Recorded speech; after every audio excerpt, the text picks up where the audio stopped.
Hello मित्रों, तो कैसे हो आप। पिछला वीडियो देखा कि नहीं देखा भारतीय चित्रकला का इतिहास पे, और हमने पिछला वीडियो बनाया था। तो आपका हमारे यूट्यूब चैनल अंजे मोटिव पर हार्दिक स्वागत, अभिनंदन, आभार। इतना स्नेह देने के लिए चैनल को आपका हार्दिक आभार। तो चलिए देखते हैं भारतीय कला इतिहास के परिचय से संबंध में संगीत कला व नाट्य कला का इतिहास देखते हैं। चलिए हमारे साथ मोबाइल की स्क्रीन पर शुरू करते हैं आज का मटेरियल कंटेंट प्रोवाइड करना आपको। संगीत कला का इतिहास क्या है ये देखते हैं। आपने कई गीत सुने तो होंगे। हम जीवन के हर पहलू पर संगीत को महसूस करते हैं। संगीत एक बहुत ही मनमोहक कर देने वाली चीज़ है, लेकिन ये कभी कभार उचित सुर ताल में नहीं होने पर शोर बन जाता है। तो दोस्तों, संगीत को शोर न बनना दिया जाए। इसी प्रकार भारतीय इतिहास में संगीत का महत्व है और उसका इतिहास भी है। तो हम जीवन के हर पहलू पर संगीत को महसूस करते हैं, सुनते हैं, गुनगुनाते रहे हैं। संगीत जीवन की अति महत्वपूर्ण आवश्यकता है। मौजूदा संगीत को सुनकर यह जिज्ञासा उत्पन्न होना स्वाभाविक है कि इसे वर्तमान स्वरूप में आने में किन किन पड़ावों से गुजरना पड़ा होगा। आइए जानें संगीत के इतिहास की कहानी। भारतीय संगीत इतना प्राचीन है कि संगीतज्ञों में इसके जन्म के विषय में अनेक विलक्षण एवं पौराणिक गाथाएं प्रचलित हैं। संगीत का वर्णन पुराणों से प्राप्त होने के कारण हिंदुओं ने संगीत को धर्म से जोड़ दिया। सरस्वती के हाथों में वीणा है तो नारद के हाथों में नारदीय वीणा, भगवान शंकर के हाथ में डमरू तो भगवान विष्णु के हाथों में शंख, श्री कृष्ण के हाथों में बांसुरी, वंशी इत्यादि से स्पष्ट परिलक्षित होता है कि जब से सृष्टि का जन्म हुआ था तभी से भारतीयों ने अपने राग रागनियों की उत्पत्ति शंकर पार्वती से मानी है। संसार के प्राचीन ग्रंथों में वेदों का प्रमुख स्थान है। वैदिक कालीन सभ्यता के उच्च स्तर पर पहुंचने से बहुत पहले ही संगीत का जन्म हो चुका था। जब मनुष्य को अपने भावों को अभिव्यक्त करने के लिए ध्वनि व इशारों का सहारा लेना पड़ा, तभी से संगीत का जन्म हुआ। अनुमानतः प्रकृति से प्रेरणा पाकर ही मनुष्य ने संगीत को जन्म दिया होगा। मनुष्य ने अपने जीवन के आसपास संगीतमय वातावरण देखा होगा। नदियों की कलकल हैं, सागर की लहरें हैं, पक्षियों का कलरव है, झरनों की मधुर ध्वनि है, हवा की सरसराहट को सुनकर ही मनुष्य ने संगीत को जन्म दिया होगा। संगीत दर्पण के लेखक दामोदर पंडित 1625 ईस्वी के अनुसार 7 स्वरों की उत्पत्ति पशु पक्षियों द्वारा बताई गई है कि मोर से सा, चातक से रे, बकरे से गे, कोए से मैं, कोयल से पै, मेंढक से ध, हाथी से नी। इस प्रकार दामोदर पंडित 7 स्वरों सा र ग म प ध नी, सा र ग म प ध नी की उत्पत्ति पशु पक्षियों द्वारा बताते हैं। एक फारसी विद्वान के मतानुसार हजरत मूसा ने जब आकाशवाणी सुन अपने डंडे अस्सा को पत्थर पर मारा तो पत्थर के 7 टुकड़ों से 7 जल धाराएं बहने लगी। उन्हीं से मूसा ने 7 स्वरों की रचना की। एक अन्य फारसी मतानुसार पहाड़ी पर मूसीकार नाम का एक पक्षी होता था जिसकी चोंच में बांसुरी की भांति 7 सुराख होते थे। उन्हीं 7 सुराखों से 7 स्वर उत्पन्न हुए।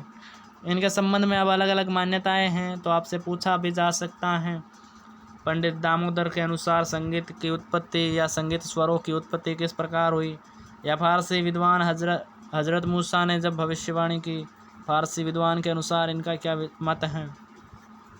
अब पाश्चात्य विद्वान फ्रॉयड के अनुसार संगीत स्वरों की उत्पत्ति किस प्रकार हुई देखिएगा। फारसी विद्वान फ्रॉयड के अनुसार संगीत की उत्पत्ति मनोविज्ञान के आधार पर हुई। जिस प्रकार बालक रोना, हंसना, चिल्लाना आदि क्रियाएं स्वयं सीख जाता है, उसी प्रकार उन्होंने 7 स्वरों की उत्पत्ति बताई है। मित्रों, विद्वान फ्रॉयड ने इस प्रकार का मत दिया है।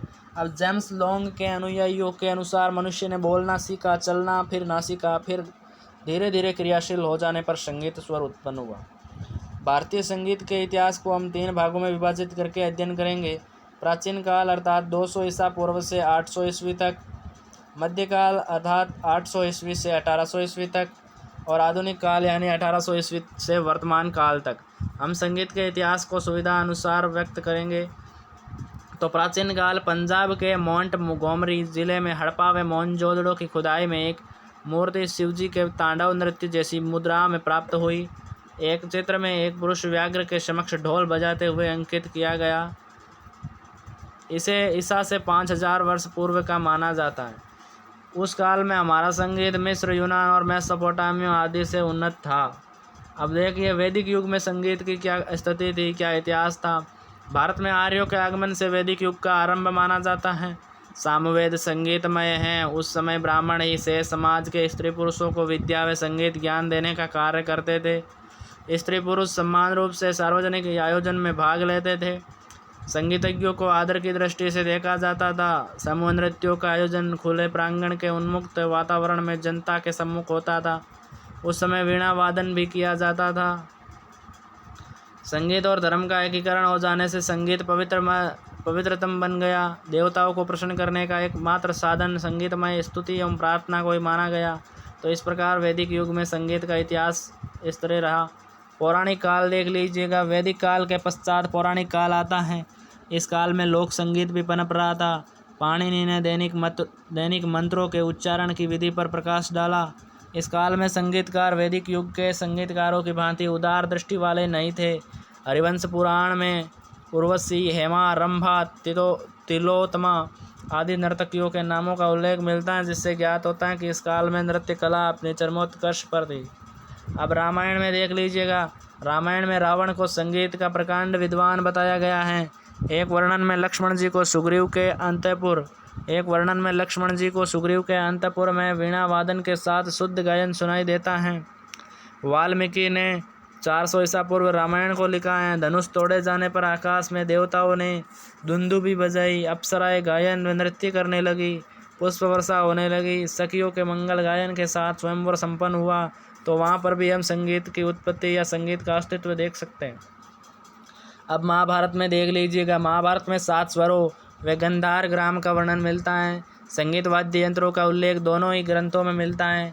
वीणा है, बैरी है, दुंदुभी है, मृदंग है, घट आदि वाद्यों का उल्लेख मिलता है हमें।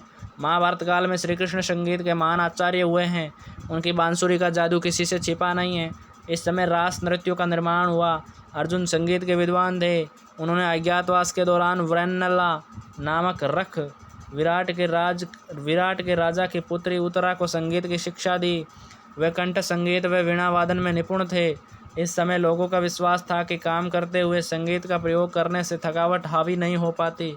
तो इस प्रकार यह संगीत का इतिहास है रामायण में, महाभारत में, पौराणिक काल में, वैदिक युग में। तो मित्रों, ये प्राचीन काल पढ़ रहे हैं हम। इसके बाद मध्यकाल, आधुनिक युग अभी बाकी है। तो महाभारत के बाद बौद्धकालीन संगीत इतिहास को देखिए। भगवान बुद्ध स्वयं एक उत्तम संगीतज्ञ थे। उस काल को संगीत में जीवन की इस व्यापकता का समावेश अधिक हो गया था। शास्त्रीय संगीत उच्च स्तर पर था। नालंदा, विक्रमशिला तथा दंतपुरी जैसे विश्वविद्यालयों में भी गांधर्व का स्वतंत्र निकाय था। उच्च वर्ग द्वारा संगीत शिक्षा पर विशेष ध्यान दिया जाता था। अब जैन काल में संगीत की क्या स्थिति, क्या इतिहास है, देखिए। इस काल में वर्णाश्रम की शिथिलता के कारण संगीत व शिक्षा पर ब्राह्मणों का एकाधिकार नहीं रहा। संगीत के आध्यात्मिक स्तर को पुनः ऊंचा उठाया गया। इस समय मृदंग, दुदुम्बी, ढफ व कई प्राचीन वीणाएँ वाद्य यंत्र प्रयोग में लाए जाते थे। अब मौर्य काल में संगीत क्या इतिहास है, देखिए, नज़र डालिए एक बार। इस समय में संगीत अपने नैतिक मर्यादा से अलग होने लगा। इसे मनोरंजन के क्षेत्र में अधिक लिया जाने लगा। नैतिक मर्यादा से हटकर ये मनोरंजन के क्षेत्र में काम ली जाने वाली वस्तु बन गई। चंद्रगुप्त स्वयं संगीत प्रेमी था। संगीत कला का राजनीतिक दृष्टि से उपयोग इस काल की मुख्य विशेषता रही। सिकंदर के सेनापति सेल्यूकस की पुत्री, जो कि स्वयं संगीत के उत्तम ज्ञाता थी, का विवाह चंद्रगुप्त से किया गया, जिससे भारतीय संगीत यूनान पहुंचा व यूनानी संगीत भारत में आया। इस काल में नाट्यशालाएँ एवं संगीत गृह भी बने। उत्तम कलाकारों को पुरस्कृत किया जाता था। लोक संगीत और लोक नृत्यों का प्रचार अधिक रहा। त्योहारों व उत्सवों पर संगीत के आयोजन हुआ करते थे। मृदंग, मंजीरा, ढोल, बांसुरी और ढप इत्यादि का प्रचार था। अशोक के समय संगीत की प्रतिष्ठा पुनः बढ़ी। बौद्ध धर्म का प्रसार भारत में बार भी हुआ। अतः भारतीय संगीत लंका, तिब्बत, चीन, ब्रह्मा, मिस्र, जावा, सुमात्रा इत्यादि अनेक स्थानों पर फैलने लगा। अब मौर्य काल के बाद देख लीजिएगा शुंग काल। यह प्राचीन काल चल रहा है संगीत के विकास का। शुंग काल में देखिए, अंतिम मौर्य सम्राट के बाद पुष्यमित्र शुंग ने शुंग वंश की नींव डाली, जो स्वयं संगीत और साहित्य का बड़ा प्रेमी था। इनके समय में पातंजलि विद्वान हुए। उन्होंने वीणा मृदंग के बारे में उल्लेख किया और रंगमंच और अभिनय के विषय में प्रकाश डाला। अब कनिष्क के काल में देख लीजिएगा। इस काल में ब्राह्मण पुनः संगीत पर अपना आधिपत्य स्थापन करने लगे। कनिष्क स्वयं एक उत्तम संगीतज्ञ थे। उन्होंने संगीत के स्तर को ऊंचा उठाने का प्रयास किया।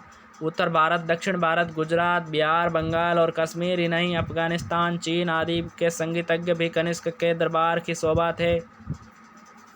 नेक्स्ट है गुप्त काल। भारत के पुत्र दंतिल द्वारा संगीत का एक ग्रंथ दतिलम इस काल की विशेष देन है। समुद्रगुप्त स्वयं अच्छा वीणा वादक था। उस युग में लोकगीत, लोक नृत्य की खूब प्रगति हुई। गुप्त काल में भारतीय संगीत रोम, फ्रांस, इंग्लैंड, आयरलैंड और हंगरी आदि देशों में भी पहुंचा। इस समय के संगीत और साहित्य की अद्भुत उन्नति को देखकर ही अनेक विद्वानों ने इस युग को संगीत का स्वर्ण काल कहा है। दोस्तों प्रश्न आ सकता है, संगीत का स्वर्ण काल कौन से युग को कहा गया? तो दोस्तों इसमें हो जाएगा गुप्त युग, गुप्त काल। आगे संगीत के कुछ ऐतिहासिक मुख्य ग्रंथ इस प्रकार हैं कि भरतकृत नाट्य शास्त्र जो कनिष्क के काल में उपरांत लिखा गया। नाट्य शास्त्र के 6 अध्याय 28 से 33 तक संगीत से संबंधित हैं। 8वीं शताब्दी में मतंगकृत बृहददेशी संगीत का महत्वपूर्ण ग्रंथ लिखा। मतंग ने रागों के बारे में वर्णन किया। मतंग ने ही सर्वप्रथम संगीत के साहित्य में राग शब्द का प्रयोग किया। यह भी महत्वपूर्ण है। संगीत के क्षेत्र में सर्वप्रथम राग शब्द का प्रयोग किसने किया? तो इसका हो जाएगा आपके मतंग। मतंग ने सर्वप्रथम राग शब्द का प्रयोग किया। नारदकृत नारदीय शिक्षा 7वीं शताब्दी में लिखा हुआ मिलता है ग्रंथ। वह 8वीं शताब्दी में दक्षिण भारत में भक्ति आंदोलन का जोर रहा। अतः संगीत व भक्ति के सामंजस्य के कारण कीर्तन व भजन गाए जाने लगे और संगीत का प्रचार एवं प्रसार हुआ। अब यह आधुनिक काल में हमने क्या क्या पढ़ा? वैदिक काल पढ़ लिया, पौराणिक काल, रामायण महाभारत पढ़ लिए। फिर हमने पढ़ा मौर्यकालीन, गुप्तकालीन, शुंगकालीन, कनिष्ककालीन। इतिहास में जैन बौद्ध के संदर्भ में पढ़ लिया। वैदिक, पौराणिक, रामायण, महाभारत, बौद्धकालीन, जैनकालीन, मौर्यकालीन, शुंगकालीन, कनिष्ककालीन और गुप्तकालीन। इस प्रकार संगीत के इतिहास में हमने प्राचीन काल में पढ़ा है ये। अब हम पढ़ते हैं मध्यकाल में संगीत की क्या अवस्था, क्या इतिहास रहा। मध्यकाल में हम राजपूत काल पढ़ते हैं प्रथम थे। इस काल में राजाओं के युद्ध से अधिक व्यस्त रहने से उन्हें संगीत के आत्मिक सौंदर्य को समझने का समय न मिला।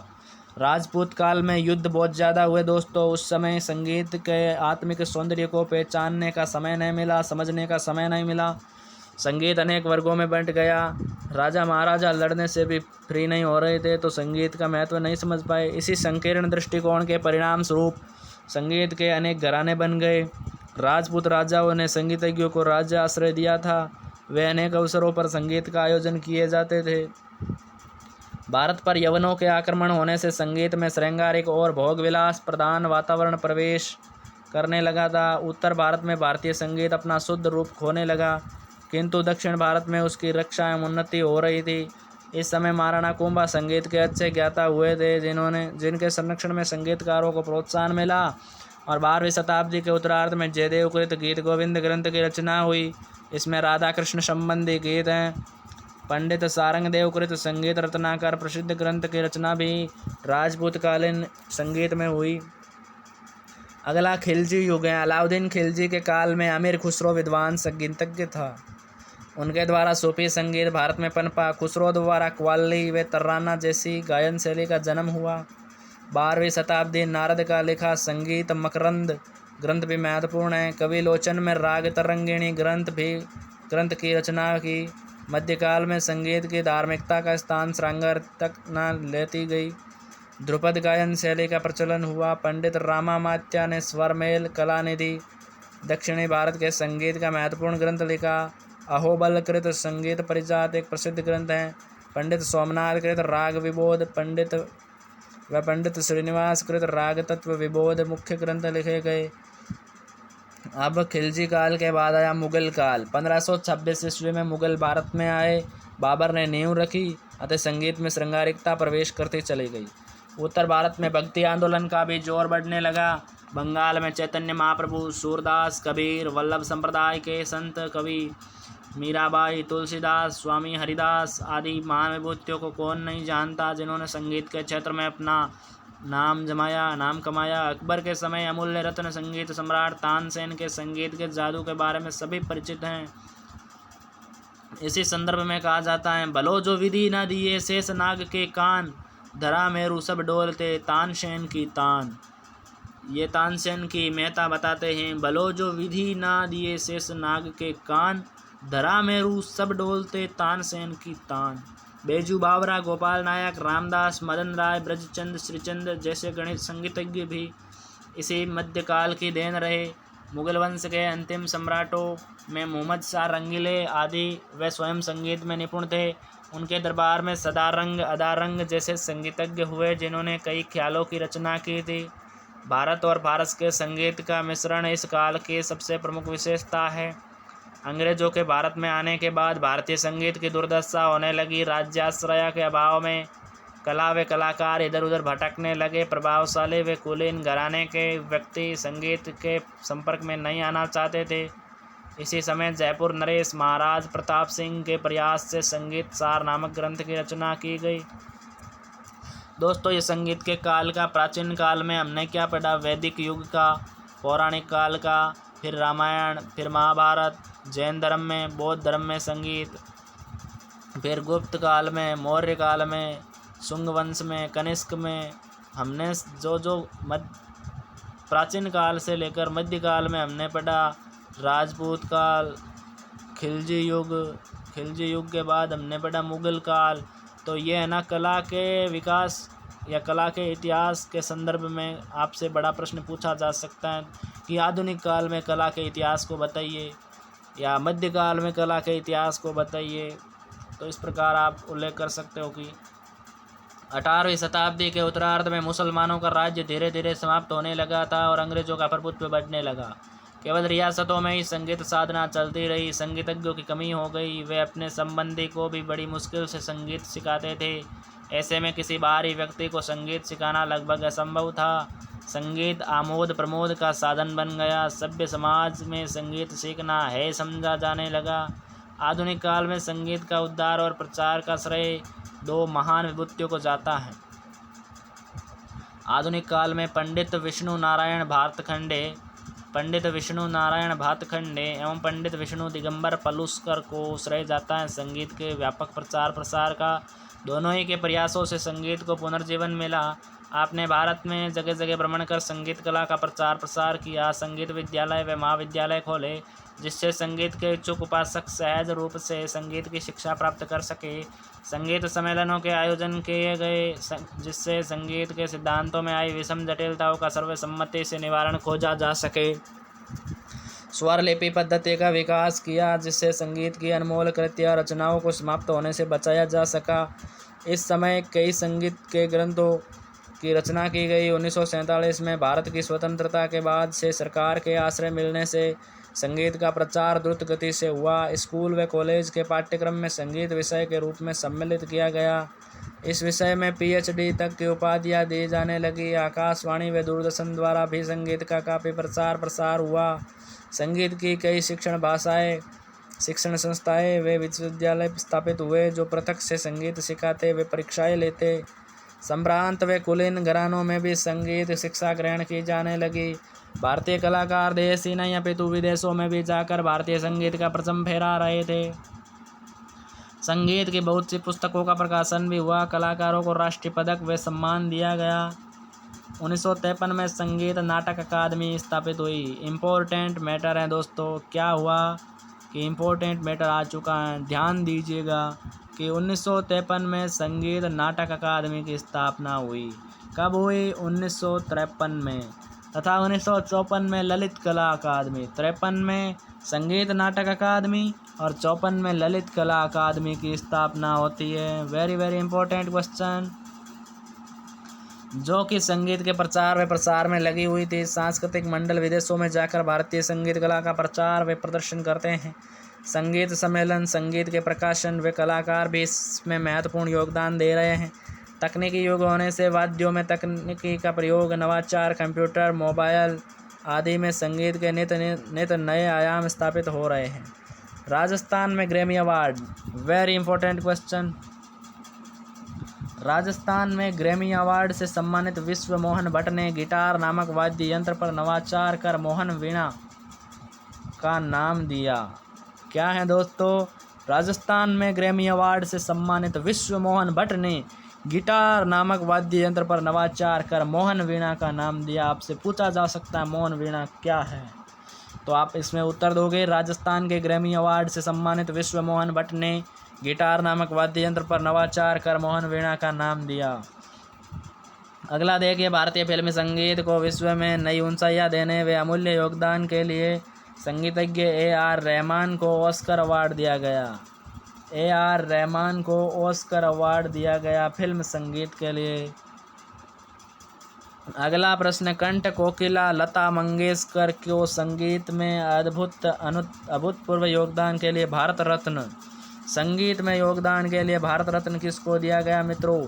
लता मंगेशकर को संगीत में अभूतपूर्व योगदान के लिए भारत रत्न से सम्मानित किया गया, जिसमें सभी भारतीयों को गर्व की अनुभूति हुई।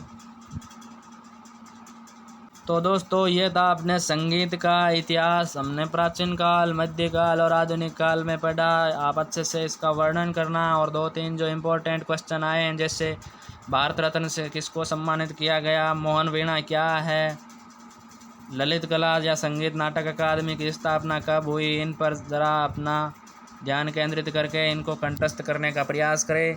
अगला है संगीत कला के इतिहास के बाद नाट्य कला का इतिहास, जो कि बहुत ही शॉर्ट में है दोस्तों। ज़रा ध्यान दीजिएगा कि भारत में नाट्य कला का इतिहास लगभग 5000 साल पुराना है। ऐसा माना जाता है कि संवादमय गीतों के रूप में नाट्य कला ऋग्वेद काल से भी अस्तित्व में थी। विश्व भर में प्राचीनतम मानी जाने वाली भारत मुनि द्वारा रची गई नाट्य की व्याकरण, नाट्य शास्त्र, नाटक प्रदर्शन व दार्शनिक कला पर एक विस्तृत दस्तावेज है। ये प्राचीन युग का नाट्य शास्त्र का विवरण देने वाली पहली और सबसे संपूर्ण रचना है।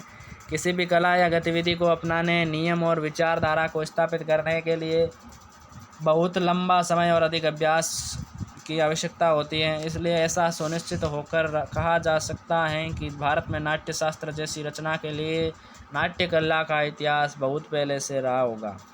भारत में नाट्य कला की शुरुआत कथनात्मक स्वरूप में प्रस्तुत एक अनोखी कहानी के रूप में हुई होगी। कथा सुनाने के अलावा संगीत व नृत्य शुरुआत से ही भारतीय नाट्य कला के अभिन्न अंग रहे।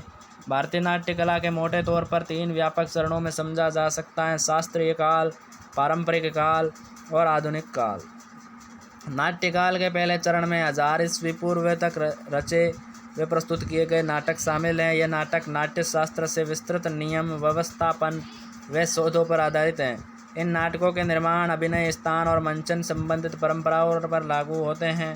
संस्कृत की अपनी रचनाओं में भाषा, कालिदास, शूद्रक, विशाखादत्त व भवभूति आदि नाटककारों ने भारी मात्रा में योगदान दिया है। उनकी रचनाएं महाकाव्यों, इतिहास, लोकोक्तियों व दंत कथाओं पर आधारित थी। उस समय नट या अभिनेता को सभी कला के सभी रूपों में पारंगत होना पड़ता था। मित्रों, जाने माने जर्मन लेखक बर्ताल्ते ब्रेख्त का महाकाव्य नाटक एपिक थिएटर इन्हीं स्रोतों से प्रेरित है।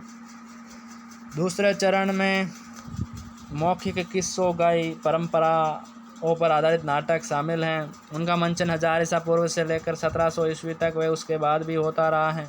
भारत में इस तरह का नाटक की उत्पत्ति राजनीतिक उथल पुथल व बहुत सारी क्षेत्रीय भाषाओं के समकालीन अस्तित्व विकास के कारण हुई। इस कालावधि में कई सारी क्षेत्रीय भाषाएं अस्तित्व में आई, परंतु सब उनके लिखित रूप होने की अपेक्षा नहीं की जा सकती। इसी कारण इस चरण को लोक या पारंपरिक लिहाज से माना जाता है, अर्थात वे नाट्य कला जो केवल मौखिक माध्यमों से पीढ़ी दर पीढ़ी विरासत में मिली। प्रदर्शन के ज्ञान क्षेत्र में भी पारंपरिक नाट्य कला के रूप में एक बड़ा परिवर्तन आया। शास्त्रीय नाट्य कला का स्वरूप बहुत ही जटिल, सख्त और जड़ था। तो ये अपने हो गया परंपरा। प्राचीन काल में परिवर्तन का एक और कारक विदेशी आक्रमण रहा। उससे पहले देख लीजिए कि नाट्य कला में एक बड़ा परिवर्तन आया। शास्त्रीय नाट्य कला का स्वरूप बहुत ही जटिल, सख्त और जड़ था। वही लोक नाट्य कला की उत्पत्ति ग्रामीण परिप्रेक्ष्य में हुई। इसका उद्देश्य मुख्यतः मनोरंजन था और व्याकरण व नियम प्राथमिक नहीं थे। हालांकि लोक नाट्य में भी संगीत है, माइम है, नृत्य व कथन आदि तत्व मौजूद थे। ये सरल, तत्कालीन और आशु रचना पर निर्भर था। जो इसे एक विशेष समय और क्षेत्र की सीमा में प्रतिबद्ध करता है। इसके अलावा क्लासिकल नाट्य कला का अभिमंचन एक समय में पूरे भारत में एक सम्मान हुआ होगा, जबकि पारंपरिक नाट्य कला के प्रदर्शन में भिन्नता रही होगी। परिवर्तन का एक और कारक विदेशी आक्रमण रहा। मध्यकाल के दौरान भारतीय महाद्वीप पर कई बार आक्रमण हुआ। प्रथा के विपरीत यहाँ पर आक्रमणकर्ताओं ने बसेरा स्थापित कर लिया। भारतीय संस्कृति व विरासत का स्वरूप निर्धारित व मध्य एशियाई संस्कृति का महान संलयन हुआ, जिसका प्रभाव नाट्य कला के दोनों ही पहलुओं में देखा गया। विषय वस्तु और प्रदर्शन स्वरूप इस प्रक्रिया से प्रदर्शन कलाओं का एक कैलोइडोस्कोप उभर कर आया, जिसे लोकनाट्य कहा जाने लगा। भारत में लोकनाट्य का एक बहुत ही रंग बिरंगा विन्यास मौजूद है।